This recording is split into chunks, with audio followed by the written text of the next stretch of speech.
He chose a ballroom full of people to humiliate her. She chose that same room, that same night, to remind him exactly who he was dealing with. 3 years. That's how long Beatrice Hayes was married to Alexander Vance. And in 3 years, she made excuses for his distance, forgave missed birthdays, blamed herself for the silence growing between them. She thought it was the price of loving someone powerful. It wasn't distance, it was deception. Because while Beatrice was being the perfect corporate wife, composed, gracious, invisible, her husband was building a second life. And tonight, at the most public event of the year, he decided to unveil it. What he didn't expect was for Beatrice to smile. Not a broken smile, not a polite one to keep the peace. A cold, knowing smile, the kind that tells you someone has been ready for this moment for a long, long time. And what she pulled out next, financial records, an auditor's badge, and her father on speakerphone, turned one man's night of triumph into the beginning of his complete collapse. The real lesson here? Never mistake someone's patience for weakness. The person who endures the most often sees the most, and one day, they will be ready. Leave a comment below and tell me, have you ever stayed quiet when you should have spoken up? Like and share this if it spoke to you. Subscribe to the channel. We share stories that remind you of your own strength. This content was manually researched, constructed, and edited by our team to bring you meaningful stories and real lessons. I watched the live feed, and a cold stillness settled in my chest. "The woman beside me," he said, his voice a cheap imitation of a real man's, "is my lawful wife." The words were a declaration of war against my daughter. Through the camera's lens, I saw my girl, Beatrice. She stood there, a pillar of grace in a room full of jackals. I could see the strength I taught her, holding her upright while that man paraded his shame. He called it a contract. I call it a betrayal. I saw the smirk on that other woman's face, hungry for my daughter's pain. But my daughter doesn't crack. She is made of stronger things. "A domestic partnership," he announced, "a pathetic legal shield for a spineless act. He was trying to disgrace my daughter in her own world, using my resources to do it. A fatal mistake." Then, the child.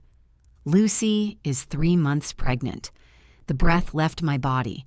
This was not just infidelity, it was a calculated demolition of my daughter's life. And I decided in that moment, he was finished. The woman hoped I was watching. Oh, I was watching. Every lie, every empty smile. I was watching, and I was making calls. The world wasn't realigning. It was preparing for a correction. Then my daughter moved.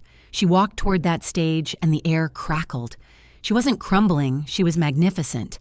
That is my blood. That is my girl. She doesn't run from a fight. "Is everything you just said true?" Her voice cut through the silence, clean and sharp as a surgeon's blade. He wanted to humiliate her in the dark. She was dragging him into the light.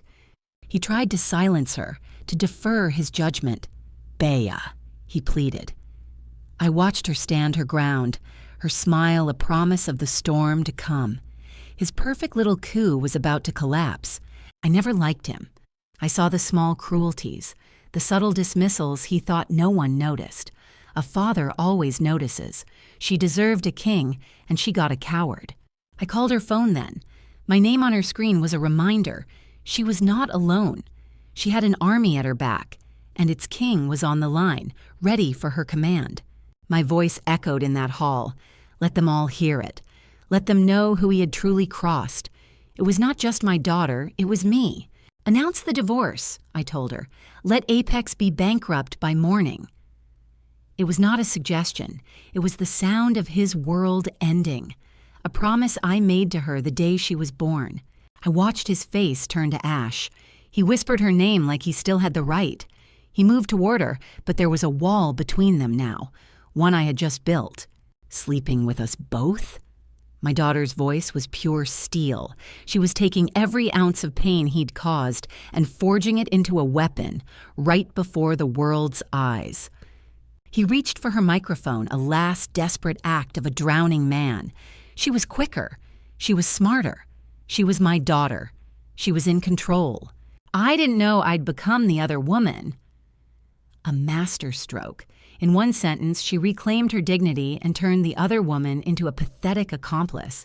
I felt a surge of immense pride. His begging was meaningless. She laughed, and it was the sound of justice. He had made his choice when he decided to humiliate her. Now he would live with it. Then came the numbers. $100 million. My money. The seed capital he used to build an empire on the back of my family's name. A debt that was now being called in. I'm the special auditor. Dad never trusted you. The truth spoken plainly. I always have a contingency. My daughter was mine. The mistress ran forward, babbling of love. My daughter handled her with chilling precision. You're expecting a child, correct? She was not speaking to a rival. She was addressing an insect. Then you'll soon understand what a father will do when someone hurts his child. She spoke my heart. She delivered my promise. That woman finally understood she hadn't just crossed a wife. The phones began to ring. My people were efficient. The calls he was receiving were notifications of his own corporate death. I watched his face. He was ruined. It was done. I saw her slide the ring from her finger. She placed that diamond on the stage and walked away from the wreckage. You and I are nothing. She was free. He shouted after her, a king with no kingdom. She didn't turn back. She didn't need to. Her future was secure. His had just been erased. My car was waiting for her. A black Maybach, a fortress to take her home. He was left alone in the ruins of the life he had stolen and then destroyed. He was a fraud, a small man who played at being great, and my daughter, the one true prize in his life, was the one thing he could never have again. The stock tickers bled red. That was my doing, a message to the world. And I knew, as he stared into nothing, he wasn't thinking of his mistress. He was thinking of the queen he'd lost. He built nothing. He was a caretaker for an empire I allowed him to manage. She was not an idiot. She was a victim of a calculated deception. He can text, he can call, he can beg. It doesn't matter. There is no path back to my daughter. Some betrayals are final. My daughter was home, behind gates he could never breach again. Safe. The other woman was in a rented ballroom with a ruined man. They had made their choice. He was a villain on a global stage. She was his willing accomplice. Let them share the spotlight of their disgrace. It was never just the affair. The financial crimes were extensive. The infidelity was simply the final, unforgivable insult that allowed me to burn it all down. Her name will be tied to his. When you lie with dogs, you get fleas. She chose to be part of his secrets. Now she will be part of his downfall. He did it for his ego, a fragile, pathetic thing. He used my daughter, and he used that woman and her unborn child as props. I find that the most despicable act of all. This was not a fight. This was a demolition. He forced my daughter's hand, and I provided the leverage she needed to bring the building down on his head. The papers will call her the foolish mistress, a footnote in the story of a powerful man's fall and a strong woman's triumph. That is her legacy now. I saw the pictures. Him smiling moments before his execution, and her, my daughter, walking away, a queen leaving nothing but ash behind her. He still wore my daughter's ring when it happened, a symbol of all he had lost. The other woman had nothing but the hollow promises of a bankrupt man. We are erasing him from our companies, from our lives. My family's reach is long and our memory is longer. His future is a void. He was not with my daughter that night. He will never be with her again. He was scrambling in the dark, alone, realizing the true nature of the power he challenged. He should look hollowed out. I have taken everything. His company, his reputation, and the one person who gave his empty life any meaning. My daughter. There is no price for this. There is no settlement. There is only the consequence which he will be paying for the rest of his life. His escape plan money is a fantasy. My people will find every hidden dollar. There will be no parachute. He will feel the fall completely. The accounts are frozen because the money was never his. It was all a lie, built on my name. The last to know are always the ones who benefit most from the deception. He lived a life of calculated lies. My daughter, I see now, was just a part of his story he was willing to discard. My own phone was cold and silent. His must have been screaming with the sound of his world ending. I saw her friends post their support. They see a victim to defend. I see my daughter forced to bear that title because of him. A press conference. A cold dread filled me. She shouldn't have to do this, but I knew she would, because that's the woman I raised. And there she was, perfect, poised. That white dress wasn't for sympathy. It was her armor. She looked like a general, not a victim. Her voice never wavered. It was calm, controlled, and sharp as steel. Not a heartbroken wife, but a CEO handling a hostile corporate betrayal. A shocking and humiliating surprise. The quiet dignity in those words made his actions seem even more vile, more pathetic. He heard about corporate interests. I heard the promise she was making to him, to our family. "You will not break us. This ends now." The silence before she continued was absolute. The world was watching her carry this pain. She was the judge, and his sentence was already passed. She looked magnificent playing the part he gave her. She took his narrative of our family's sacrifice and showed them what true strength was. I heard he'd planted a reporter there, a pathetic attempt to spin his own story. I just held my breath, praying it wouldn't cause her more pain. Then she said the name. Lucy. Hearing it from my daughter's lips was a violation. "It began with love," she said to the world, at least on my part. In that moment, I watched his weak plan turn to ash. This was her stage now. She was rewriting his ending. Nexus Tech. $50 million. My blood ran cold. This was never just an affair. It was a conspiracy. He had come for our family. The story was no longer about his cheating. It was about his $50 million crime.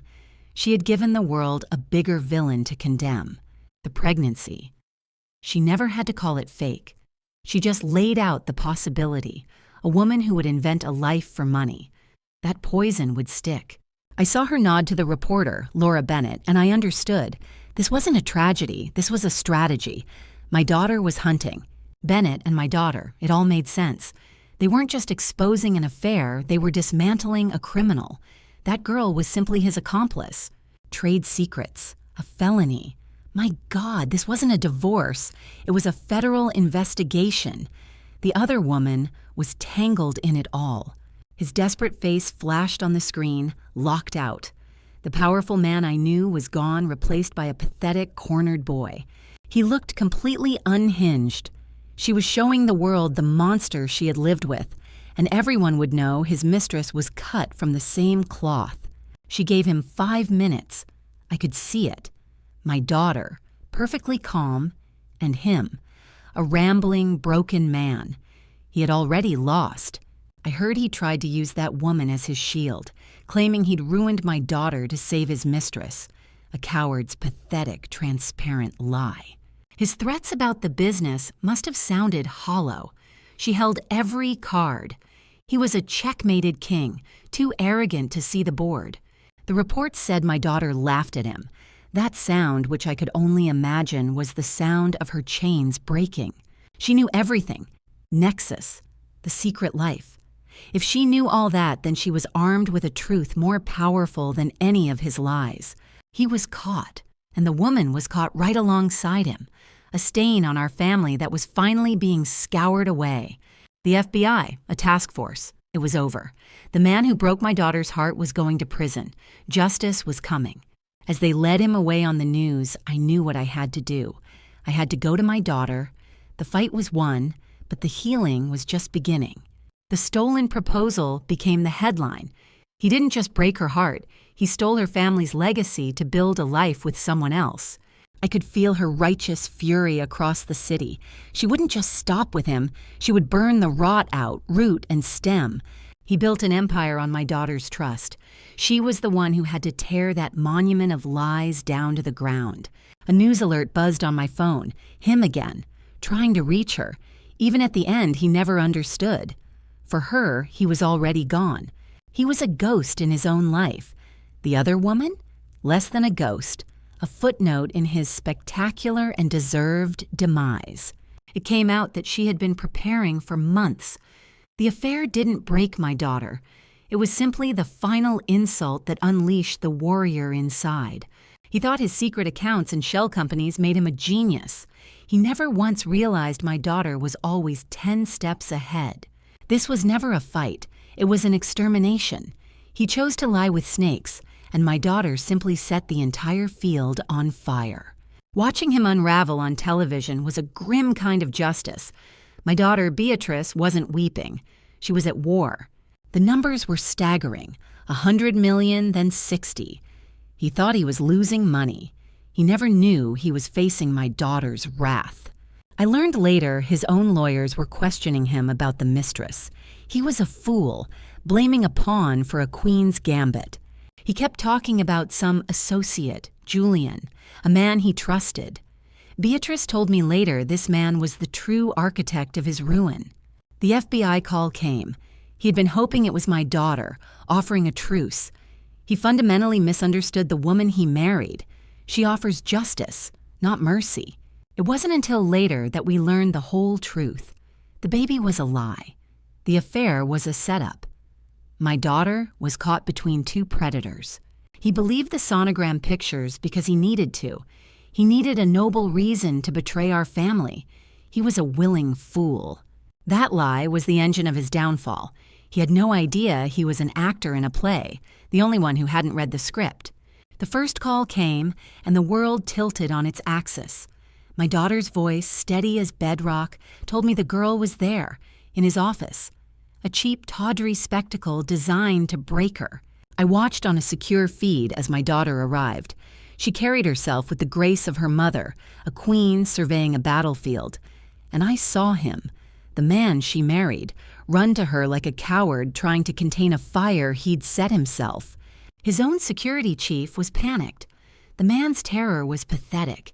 He was terrified that my daughter could simply walk into his castle, never understanding that our family owned the ground it was built on. I'd never seen him truly afraid, not for my daughter, but for himself.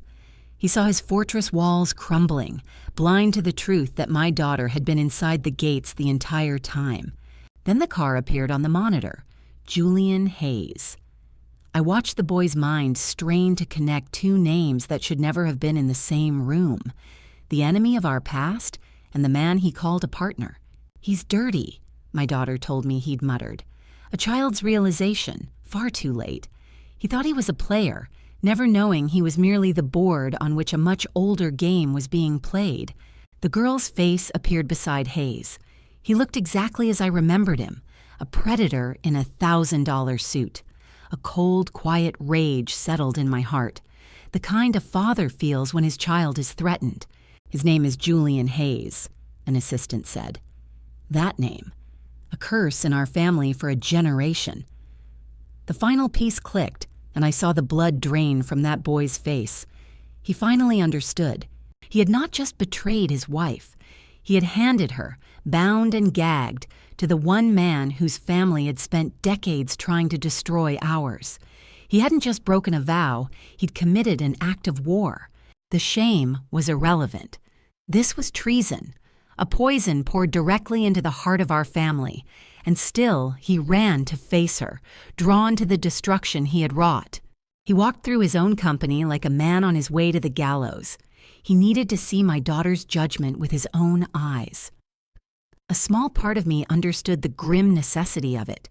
He pushed through the media swarm, a man blind to everything but her. His entire world was now the single door to my daughter's room. I watched from the periphery. I would not let this moment pass unseen. He said his name as if it still held power, a phantom haunting the empire he'd lost.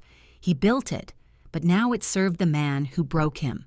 A cold comfort watching him walk toward a ruin financed by his own greed. As the elevator opened, Hayes's men blocked his path. I could hear my daughter's voice from the conference room, clear and controlled. The fool was about to confront his wife and his enemy, unaware they were united in his ruin. He threw open the door. My Beatrice looked at him, not with anger, but with a cold, devastating pity that was 1,000 times worse. His protest that she shouldn't be there was the whimper of a broken man. "I thought I should meet your new partner," she said, her voice like ice.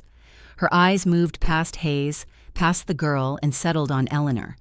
In that moment, I watched the man who married my daughter completely shatter. Eleanor, her childhood friend, the one betrayal he could never have imagined. He finally understood he hadn't just lost a company. He was a casualty in a war he never even knew was being fought. He stumbled into the room, a ruined thing. The air was electric, and my daughter stood at the center of it all, victorious. "Introduce us," she commanded, her voice pure steel.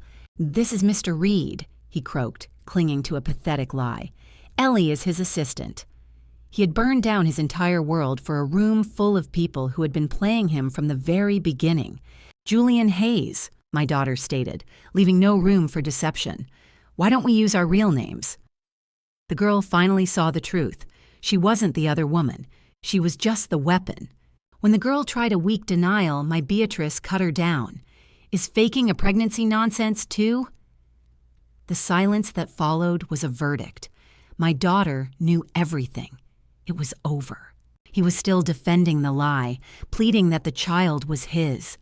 My daughter's laugh was sharp, merciless. She would not allow a single stone of their rotten edifice to stand. I watched Hayes circle her, that snake. "You're tougher than your father gave you credit for," he said, daring to invoke my name. He was a ghost from a past war, and he had come to haunt my child. My hands were clenched into fists, but Beatrice stood her ground. "You're all going to jail." Her conviction was so absolute it felt like a prophecy. In her righteous fury, she was magnificent. But Hayes had one last move. I watched as a file was passed to my Beatrice. I saw the color drain from her face, and a father's primal fear gripped me. Photos. Her mother. "How?" she whispered. They were using our family's deepest wound against her. Hayes's smile was that of a ghoul. "I'm an old friend," he said. He was trying to blackmail my daughter, using the memory of her mother to break her. My fury was a cold, silent thing. I watched her knuckles turn white. "A fair trade," he called it, his voice deadly. My daughter stood there, trapped. And for a moment, I saw the other girl smile, a vulture enjoying the kill. And then, my Beatrice laughed. It was the sound of shattering glass. I held my breath. That girl thought she had won.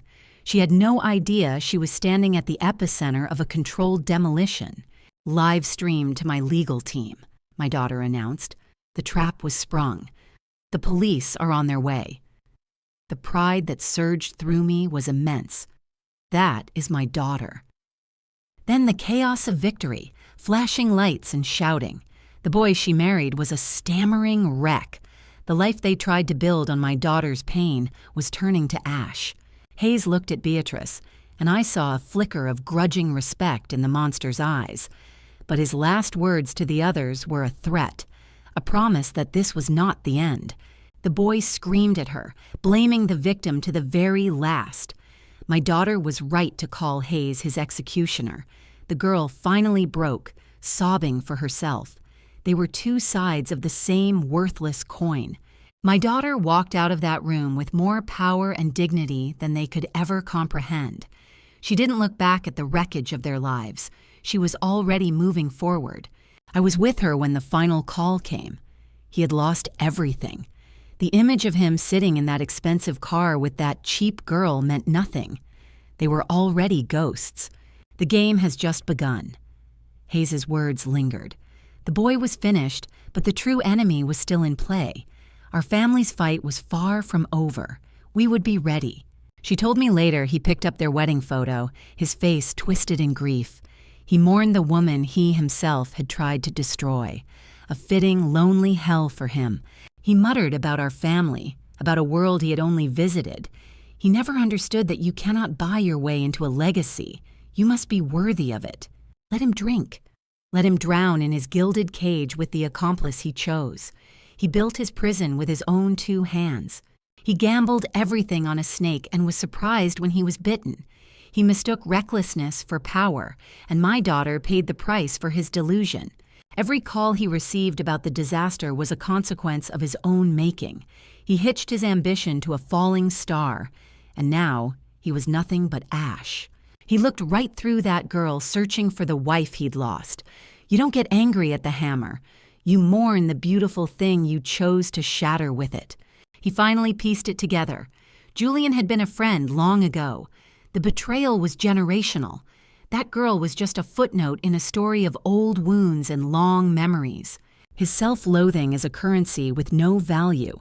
He brought a monster back into my daughter's life, and he used that girl to unlock the door. There is no forgiveness for that. When the news reported that Hayes was out on bail, I looked at my daughter. Her face was serene. Her husband was broken, but Julian Hayes was the real war, and we were just getting started. The news report called him untouchable. I felt the floor drop out from under me. This meant the attacks on my daughter weren't over, not by a long shot. I looked at the man she married, a hollowed-out shell on the screen. He was failing her. In a world this cruel, you cannot show weakness, and he was bleeding for everyone to see. He spoke of some desperate plan, a final gamble. I watched my daughter listen, her face a mask of stone. His war was lost. Hers was just beginning. I heard the whispers about his team, their talk of some great prize. But the only treasure I cared about was my daughter and the life they were trying to steal from her.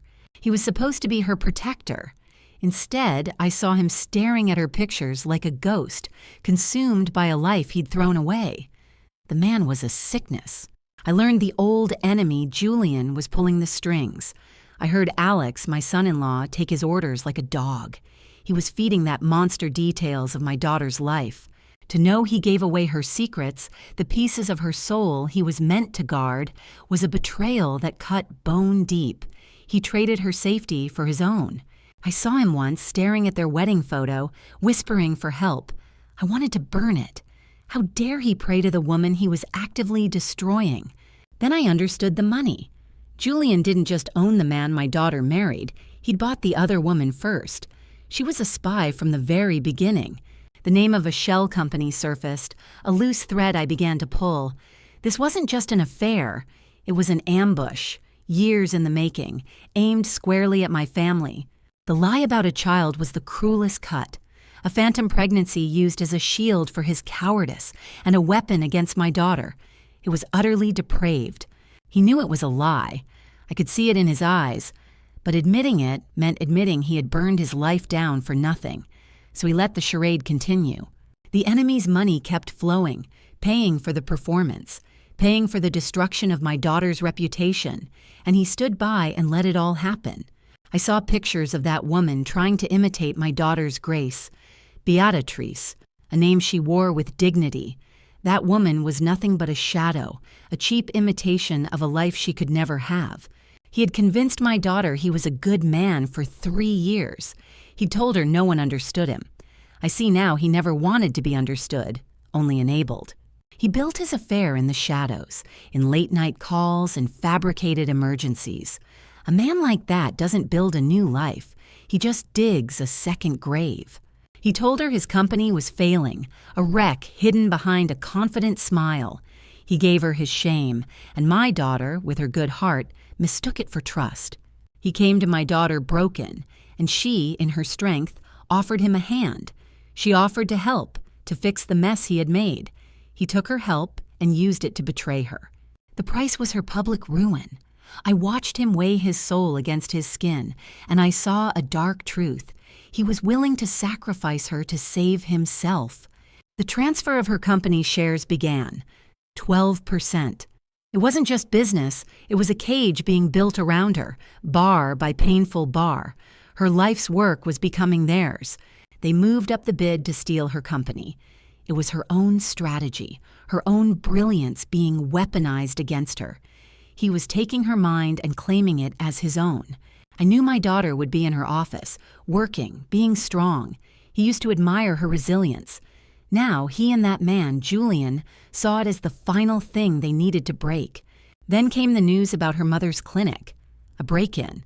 It was Julian's work, a vile message sent to terrorize my family. This was no longer business. It was war. They were trying to isolate her, to make her feel utterly alone, with her own husband as the face of her destruction. He was destroying his own name to ruin hers. I knew Julian's hatred for our family ran deep. It was an old poison. I finally saw that my son-in-law was nothing but a disposable tool in a generations-old feud. It was an old story of rejection and rage. My daughter's husband, in his weakness, had become the perfect weapon for a man consumed by it. He didn't just cheat, he armed an enemy. Julian's obsession was clear. My daughter represented a world he could never touch, and the man sworn to be her shield had become the sword at her throat. A text message in the dead of night. A surprise, Julian had called it. A cold knot of fury tightened in my chest. He was a predator, toying with his prey. He called her his niece in that message, a sick, twisted claim of family to the very person he was destroying. This wasn't about a contract. It was about public shame. The cameras were like a firing squad. This wasn't a business meeting, it was a public execution. And the man beside her was the one who had sold the ticket. And then, my daughter arrived. She stepped from the car, poised and untouchable. A queen. The entire world seemed to hold its breath. She was not broken. She was magnificent. "Are you divorcing him?" a reporter yelled. She offered a small, dignified smile and walked past them, her gaze never once falling on the two traitors. Her silence was a roar. We were already seated when Julian arrived, circling like the shark he was. I saw a message passed to my daughter, a warning. I held my wife's hand, my knuckles white. The room was a theater for my daughter's humiliation. Her loyal team surrounded her. He sat in the front row, a brittle, empty smile plastered on his face. I saw that woman place a hand on her stomach, her voice a loud whisper about a baby. I saw the blowland, a flicker of pain in my daughter's eyes, and then I saw her rise above it. I saw her aide hand her a flash drive. A father's instinct is a powerful thing. I knew something was wrong. This wasn't just a presentation. It was a fight. Her, against the man she called her husband. He went up first. Alex put on a convincing mask of confidence, but I saw the fraud underneath. The presentation was flawless because it was my daughter's work. He just put his name on her genius. I saw the judges exchange knowing looks. A woman in glasses had a small, sharp frown. They knew this was old territory. My gut twisted with fear for her, for the humiliation they planned. Then, the inevitable question. This resembles a Hayes Corporation paper. I held my breath. Alex was smooth, a serpent. A common direction, he purred. The lie was so absolute it was almost impressive. Then it was my daughter's turn. She stood up there and gave them a genuine smile. Today, her voice was clear as a bell, I'm not presenting a plan. I'm presenting the future. A direct hit. She advanced the first slide. "You may see superficial similarities," she said, her tone like ice, "but 3 months ago we destroyed our old plans." A wave of murmurs filled the room. She'd made him obsolete. I felt the boy stiffen next to me. My own composure cracked. My daughter was playing a master's game of chess. She laid out a vision so brilliant it made his stolen pitch look like a child's drawing. Then came the final perfect blow. "We've also partnered with MIT," she announced, "on a patent-pending AI. A secret weapon. It wasn't just a win, it was total annihilation." I felt a surge of pride. The applause was thunderous, an indictment of him. The questions were her victory lap. Then the demo began. I knew this was the trap. Julian's last desperate move. The model city glowed. For 60 seconds, perfect. Then I saw her tech guy tense up, his shoulders high. My daughter's voice never shook, but I saw her jaw set. His hands trembled over the keys. "Overcome this, honey," I prayed. The screen went black. A collective gasp. It lit up again, not with data, but with a document. A medical file. My late wife's name was at the top. Julian. The depravity of it stole my breath. A diagnosis, major depressive disorder, my wife's private struggle. The cameras flashed like lightning. It was a desecration. I looked at Alex on his feet wearing a perfect mask of shock. "B, what is this?" he yelled, playing the hero. The sound of his fake concern turned my stomach. I saw Julian's faint, sick smile. Then my daughter spoke, her voice shaking but strong. "We are the victims of a malicious cyber attack." She refused to break. He hadn't just lost a contract. He had lost everything. The corporate attack was over. The personal one had just been laid bare for the world. This was about his secret life, the one that had poisoned my daughter's home. He had confided in another woman, weaving a web of lies. That was the root of all this. I can only imagine the silence in the house when my daughter found out. The sudden void. He had tried to cast another woman aside, but my daughter was the one living in the wreckage. I pictured him calling it a mistake to my daughter, a pathetic footnote to his betrayal. He portrayed himself as a victim, but I knew he was just a coward fighting for his comfort. He was no romantic hero, just a weak man who demanded everything and sacrificed nothing. He spoke of my granddaughter to that woman, a little girl my blood caught in his filth. I remembered his quiet complaints about his marriage. They weren't frustrations, they were justifications. It meant nothing, he probably told my daughter, just days after telling the other woman he loved her. It all began with a lie he told another woman, a lie that cost my daughter her peace. That affair was a conspiracy, and every secret text was a blow to my child's heart. I pictured my daughter finding the messages on his phone, her world, fractured on a small screen. Who is she? I can almost hear my daughter's whisper, the question that broke everything. The thought of another woman finding victory in my family's pain is a profound insult. He left my daughter to live in the ruins of their home while he hid from the consequences. To dismiss his betrayal as meaningless was the cruelest cut of all. It erased her pain. The other woman was an excuse, a way for him to feel wanted without being a better man. My granddaughter, Lily, is only 7. She is the one who will pay the highest price for his weakness. He didn't just break a vow, he vandalized a family, our family. The affair wasn't love. It was a symptom of his own moral sickness. Stolen moments could never outweigh a shared history. He traded a life for a cheap thrill. I imagine my daughter asking him if any of their life was real. The question guts me. He was a husband and a father. He betrayed every sacred part of those titles. He never wanted to leave. He just wanted permission to be a liar. Now, she has a choice, to cut out the cancer and heal. My job is to help her do that. Let him be haunted by his ghosts. I will be the rock for my daughter as she rebuilds. This was never about another woman. It was about one man's selfish need to destroy. My daughter is a mother, a creator, a survivor. The other woman is already a ghost. The greatest lie was that a secret betrayal could ever remain harmless. It is always a poison. He is the villain in my daughter's story, but she will write the ending, and it will be triumphant. Her name, Beatrix, appears on the screen, and the world stops. It's my daughter, my child, and the man who swore to protect her is watching this, too. But his first thought is not for her. The news calls it a tragedy. I call it a desecration. The life we built for her, the peace she deserved, shattered for the world to see. It's a violation of everything we held sacred.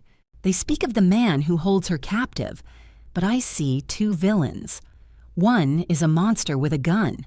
The other is a coward who left her heart exposed to this attack with 1,000 little betrayals. I see the terror on her face, and a cold, quiet rage begins to burn in my veins. My only thought is getting to her. Everything else in the world, business, fortunes, revenge, it all turns to dust. This isn't about jealousy or anger. It is a singular, primal focus. My daughter is in danger. She is the center of my world, and I will burn down anyone who lays a hand on her. I told myself he was just weak, a man making foolish mistakes. What a lie. He wasn't just making mistakes. He was systematically dismantling the life my daughter trusted him with.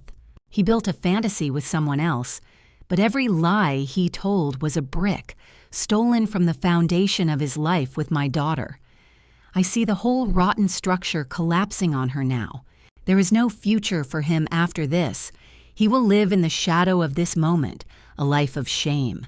My only concern is making sure she has a future at all. That is my sole purpose. A warehouse. My name, Franklin, is spoken by the reporter, then hers, Beatrix. The sound of her name in this context feels like a physical blow. This is not her life. She is not a headline. This madman's threats are loud and public. The husband's betrayal was a quiet poison, administered daily. One is a gunshot, the other a cancer. Both are fatal to the life she knew. He's using letters my wife wrote. To use her mother's memory as a weapon against my child, that is a monstrous evil. It's a profanity that settles deep in my bones, demanding a reckoning. I see a friend's name on the screen, a hostage. This isn't just happening to Beatrix. It's an attack on her entire world, on the good and gentle life she built. My resolve hardens to steel. They call my daughter a pawn in this game. I see it differently. She is the queen on the board, the one he was meant to protect. And he walked away, leaving her surrounded. She was on her way to a charity gala. He was supposed to be by her side. That simple fact, what should have been a normal evening, is the cruelest detail of all. He was absent long before tonight. The reporter says she fought back. A flash of pride cuts through the fear. That is my daughter. I raised her to be strong. The story he told himself about her being fragile was always a lie to excuse his own weakness. A corporate grudge, a 5-year plan. I don't care about his reasons. The only thing that matters is my child, trapped in the crossfire of another man's pathetic war. A gun to her temple. The image freezes on the screen, and in my mind, the air leaves my lungs. I feel a silent promise form inside me. I will get you out of this. I will bring you home. Explosives, enough to level the building. The husband's betrayal was meant to quietly demolish her spirit. This is something else entirely. This is annihilation. My car is blocks away, but in my mind, I am already there. I am coming for my child. And in this moment of truth, her husband is just a spectator, a ghost, while I am flesh and blood and on my way. The villain taunts her about family, a bitter joke. Her husband chose to abdicate his place in our family. The only family that matters is the one coming to bring her home. They lower their weapons for her. Even these violent men see her strength, her worth. My daughter has a gravity to her, a dignity that commands respect even from monsters. She gets the gun. She turns the tables. The pride that swells in my chest is immense. She did not wait for a savior. She has always been her own hero. I just taught her how to fight. The explosion rocks the ground. All thought, all strategy is gone. There is only one instinct left. Get to my daughter. Get her out of the fire. A crane falls. I don't make a choice. I just move. There is no world in which I don't put myself between her and that falling steel. It is the purest, simplest instinct a father has. She picks up the gun. She fires. She saves me. In the smoke and chaos, my warrior daughter saves her father. We are not just father and child. We are a unit. We are survivors. She kneels beside me, her face calm in the center of the storm. The world is burning around us, but all I see is her. My anchor, my brave, beautiful girl. He comes at her with an iron bar. It's a brute violence, ugly and raw, but no different in its way from the quiet violence of 1,000 betrayals. Both aim to destroy her. It's over. Others arrive. She is safe. And in the end, everyone who was supposed to be there for her was. Her father, her friends, her team. His absence is the final word on who he is. I give her the company. It is not a gift. It is her birthright. A kingdom she has proven she is more than worthy to rule. He chose a path to nothing. She inherits everything. I see her standing in the wreckage, not as a victim, but as a queen. She surveys the ruins of the life she had, ready to build a new one. The pride I feel is boundless. Life in prison. That is the law's justice for one of them. For the other, the judgment will be quieter, but just as final. He is sentenced to a life without her. Her friend Laura holds her. She is surrounded by real loyalty, real love. This is the family she has left, the family that will help her heal. My surgery is a success. Our world is being pieced back together, but the shape will be different. It will be stronger, forged in fire, and with no room for cowards. When I look at her, I don't see a survivor. I see a victor. I see the very best of her mother. I see the woman I always knew she would become. The old family photos are now relics of a different time, a life built on a lie. We will make new memories. Our family is smaller now, but it is honest. It is real. He woke and asked for her. Of course he did. But that question is 5 years too late. You don't get to ask for the person whose heart you threw away. He called it love, but it was just an excuse for his own weakness. My daughter was not a choice he made. She was the standard he failed to live up to. I saw the affair not as a separate war, but as the first battle in his campaign to destroy my daughter's happiness.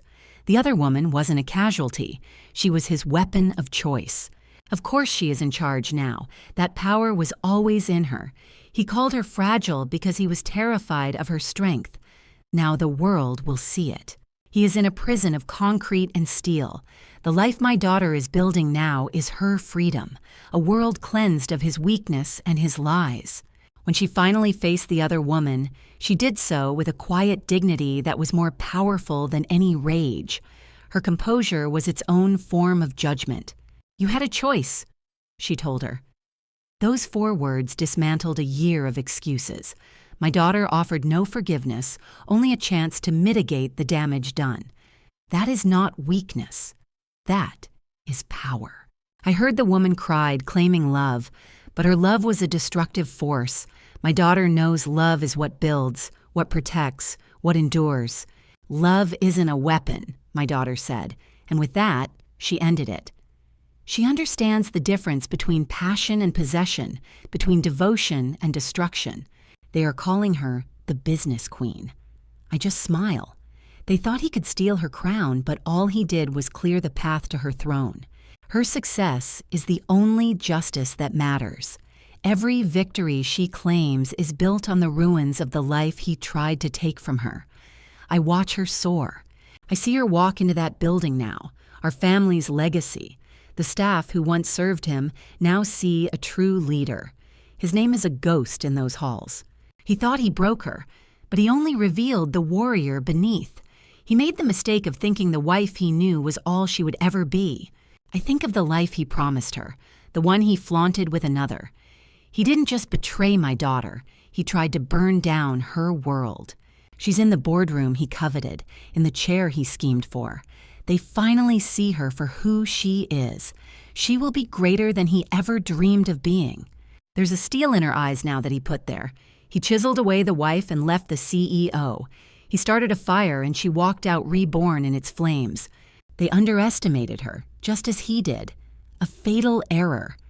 She commands respect with her integrity, something he and that woman will never understand. It's her company now. He saw her power as a threat to his own pathetic ego. The results speak for themselves. She is winning the war he started. That New York project they dreamed of is now his failure for her to fix. Another good memory he managed to poison on his way out. His fortune is gone, his name a disgrace. While my daughter rebuilds an empire, his accomplice learns the true cost of her choices. They gave her an impossible timeline, 3 months to undo his damage. They don't know my daughter. The impossible is where she thrives. Some called her plan aggressive. They don't understand. She gave that man everything. He chose nothing, and he dragged that woman down with him. She was always prepared for this fight. While he was whispering lies, she was sharpening her mind for the war he declared on our family. Does my daughter even spare a thought for that woman? I doubt it. She is just another loose end from a life that is firmly in the past. He left so many victims in his wake, like that other girl, Ellie. My daughter sees people. He and his mistress only saw pawns in their game. I heard she's helping the other young woman he used, offering grace where none was given. That is character. That is the measure of my daughter. This isn't about second chances. It's about integrity. She is choosing to be everything they were not, a person of honor. She walks the factory floors and listens to the employees. He only ever saw balance sheets. She is breathing life back into the company he nearly bled dry. Even from the wreckage, he made one last pathetic attempt to take from her. He called it leverage. I call it the act of a desperate coward. Her answer was a thunderclap. No deal. Just a promise. It wasn't a threat. It was more mercy than he ever showed my daughter. She had him cornered. Every escape cut off. He was finished. That woman was just collateral damage in the checkmate my daughter delivered. So he signed his life away. 3 years. His future. That woman had nothing left to give. She had already been erased by his ambition. I watched her interview. She turned his betrayal into her origin story. He wasn't the man who broke her heart. He was simply the crisis that made her a leader. She spoke of him with an icy calm, a flawed member of the family. The world saw strength. I saw my daughter taking back her power. They say her father must be proud. Words can't describe it.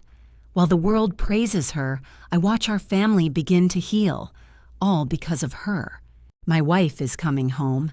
My daughter is rebuilding our family from the ashes. With him gone, the last of his wreckage can finally be cleared. The company's stock climbs with every headline. Each one is a reminder of the future he tried to steal, and the one she is now claiming for herself. At the groundbreaking, she looked invincible, speaking of a future he poisoned. She is building it alone now, and he is less than a memory. I heard that woman sought her out, a desperate final act. I imagine my daughter looked at her with cool professionalism, a problem to be handled. The lie about a child, that was his depravity at its worst, using the idea of family as a weapon because he was incapable of creating a real one. My daughter offered no pity, just the cold, clean edge of the law. To her, he and the woman he used were two parts of the same problem. While she commands an empire, his accomplice sits in a cheap apartment. The silence she hears is the emptiness he leaves in his wake. He told people my daughter was cold. It was the lie he used to excuse his own faithlessness, a story that woman wanted to believe. He played the martyr, trapped in a loveless dynasty. He sold that girl a fantasy, and she was foolish enough to think it could be hers. She envied my daughter's name but never understood it must be earned. She tried to take it and it crumbled, leaving her with nothing. The trial starts tomorrow. The news confirmed it. His name and hers will be spoken. But my daughter stands far above the filth. The world sees a leader in her. They see the other woman as the fool she allowed herself to become. My daughter has character. They have nothing. My daughter is coming home to her family. That woman sits alone in the dark, a consequence of her choices. She's driving to the hospital, to her mother, a family reunion. The other woman is just driving, lost on a road to nowhere. Our family is beginning to heal, slowly. I can only imagine the shame that woman brought upon her own parents. Some wounds never close. My daughter is finally getting the truth from her mother. The other one is trapped with the lies he used to make her his weapon. This was never just business. It was his twisted vendetta against our family's history, and he used that woman as his willing instrument. A choice broke their family long ago. That woman, blinded by greed, simply repeated the pattern, letting history use her as its fool. My daughter is building her future on truth. The one that girl built on lies has led her to a dead end, a silent, empty room. Through this hell, my daughter has forged a new, stronger version of herself. The people who betrayed her have simply lost their souls. My daughter should be planning a family dinner, not a war. I sit with my own counsel, preparing for a fight I never wanted for her. The suit she wears is armor. Mine feels like a shroud for my family's name. For her, it's a battle for justice. For me, it is the deepest failure. I saw my daughter in that courtroom, and a cold rage settled in my bones. He sat there, a viper, and I could do nothing but watch. Then I heard my own brother-in-law's name on the news. Victor, the architect of my daughter's pain. The betrayal was absolute. I felt the floor give way. The lawyers descended like vultures, questioning her integrity.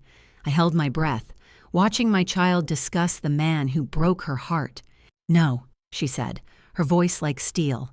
She explained how that boy, Julian, used a pawn to get to her. My daughter, exposed by his weakness. I heard her voice crack when she mentioned her mother's medical records. A line was crossed, a sacred trust, violated. I felt a father's fury. They spoke of his control over the company. It was the pathetic whine of a weak man. My daughter was dealing with a child, not a partner. When they asked if she was angry, I almost laughed. They didn't just break her marriage. They tried to break her spirit. They underestimated her. They accused her of revenge. No, my daughter moves with purpose, not spite. The pettiness belonged to the man who betrayed her. She spoke of contracts, of duty. She stood on a foundation of facts while they tried to drown her in filth. My daughter, the rock. With chilling calm, she detailed his treachery. She called the other woman a pawn, and she was right. A tool used to wound my child. The lie that she was involved was monstrous. He was trying to remake her in his own corrupt image. My blood burned. Then came the forged photos. I saw not just a cruel man, but a truly evil one, trying to bury my daughter alive. I prayed they could prove the fraud. The courtroom felt airless when that picture appeared, designed to be her ruin. "That is not me." Her voice was a bell of truth in a room full of lies, but the lawyer's smirk told me the nightmare wasn't over. Her fingerprints. The gasps in the room were a physical blow. I saw the shock on her face, the perfect vicious trap closing around her. She fought, her mind a weapon, dissecting how he could have framed her. I was frozen, a father watching a horror he couldn't stop. No pierced ears, a small detail, a tiny grain of truth. In that moment, I saw the light of my daughter's mind crack the darkness. Then he took the stand and confessed. He looked at my daughter, and I wanted to tear him apart with my bare hands. He called her strong before trying to burn her world down, and then he aimed his fire at me, using my past as his weapon. My affair, a son, a brother she never knew. He detonated a bomb in the center of our family, using my own sin as the charge. The room erupted. I watched my daughter's world shatter on national television and knew my choices had handed him the detonator. The cameras swarmed her. I killed the screen. The silence in my home was a tomb built by my own infidelity.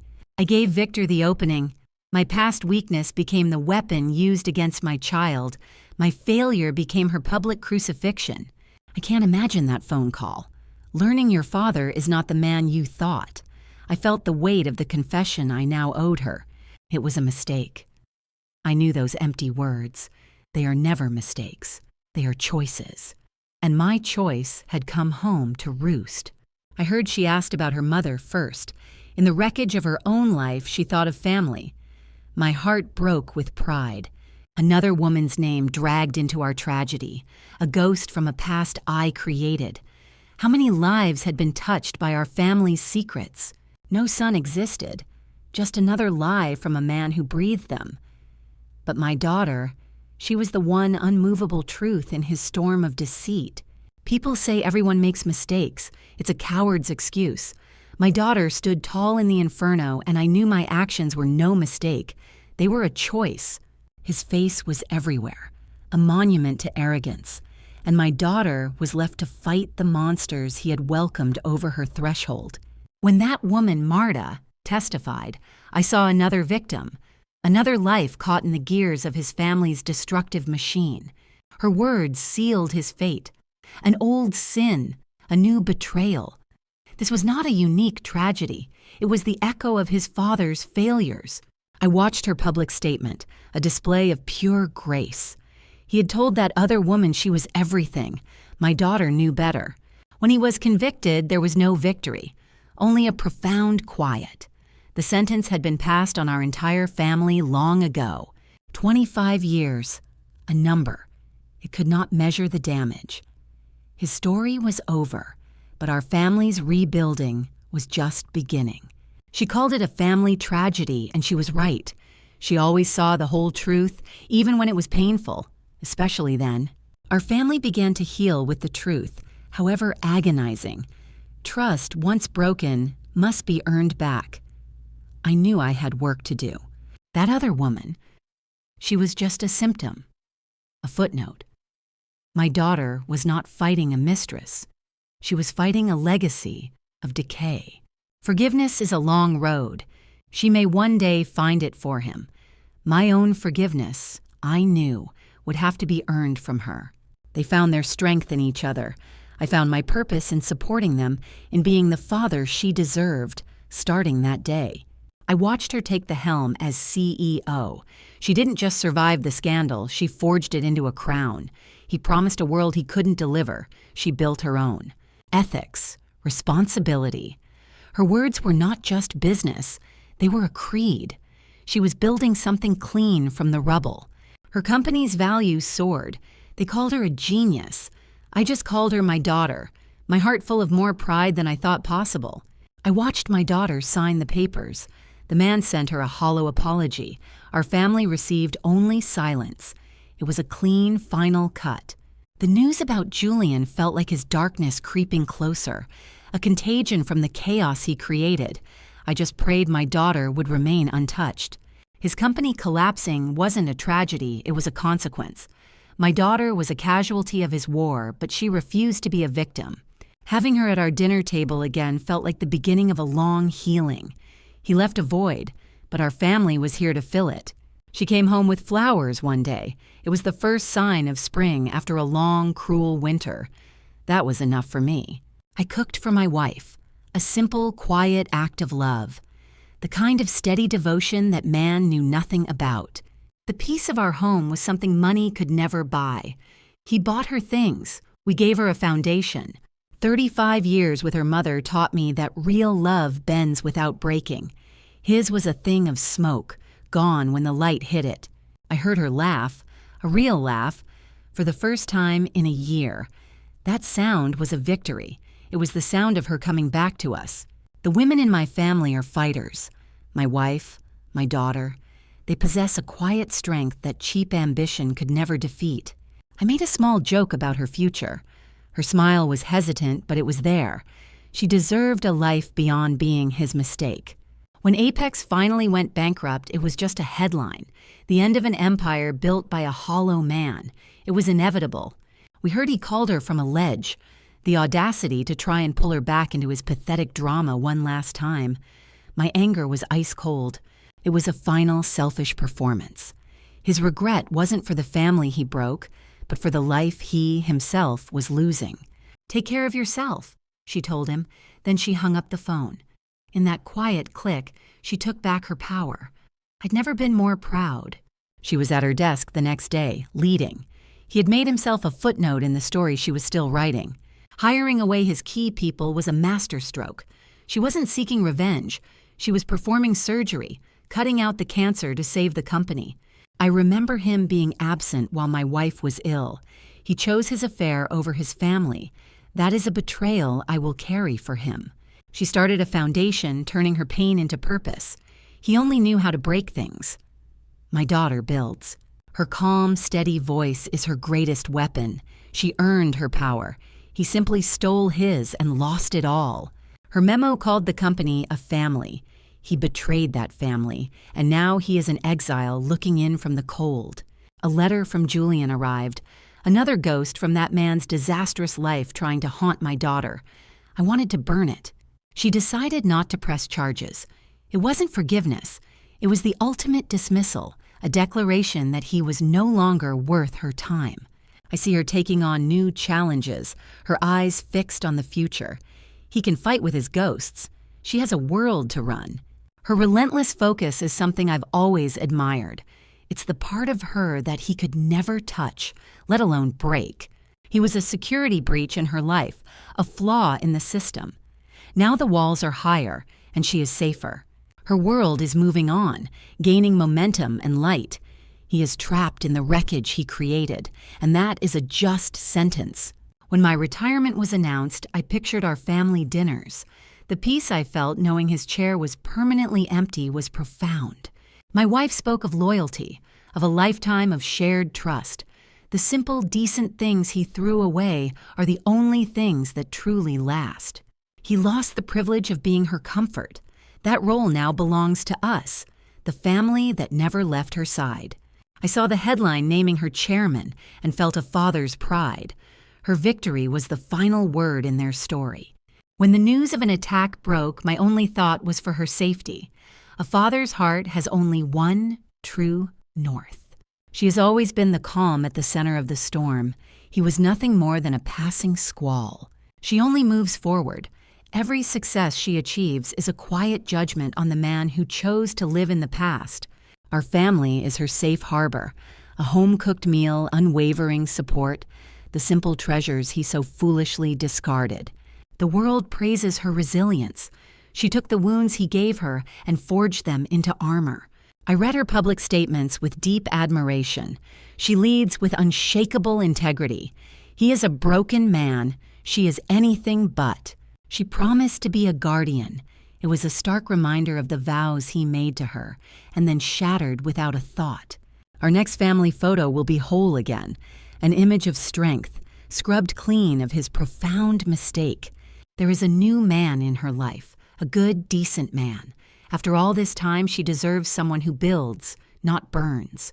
This man protects. He rebuilds. He is a quiet rebuke to the man who only knew how to shatter his own life. His name is Orion. He sees her for the formidable woman she is. He is the partner she always deserved. He brings a sense of honor and decency. It's a welcome piece after the cheap, pathetic drama of the affair. She hired him, a sound decision. She's rebuilding her life on a foundation of trust. It is a language her ex-husband no longer speaks. Our family is, and always will be, her greatest defense. He chose to become a ghost, haunting a life he was never worthy of. She is writing her story now, reclaiming her truth. I know the part I will play. I am the unnamed storm, the protective shadow she had to fight through to find her own light. In the new day, she is a queen forged in the flames he started. He is just the man left in the embers, and he will never see me, the father who burned right there beside her.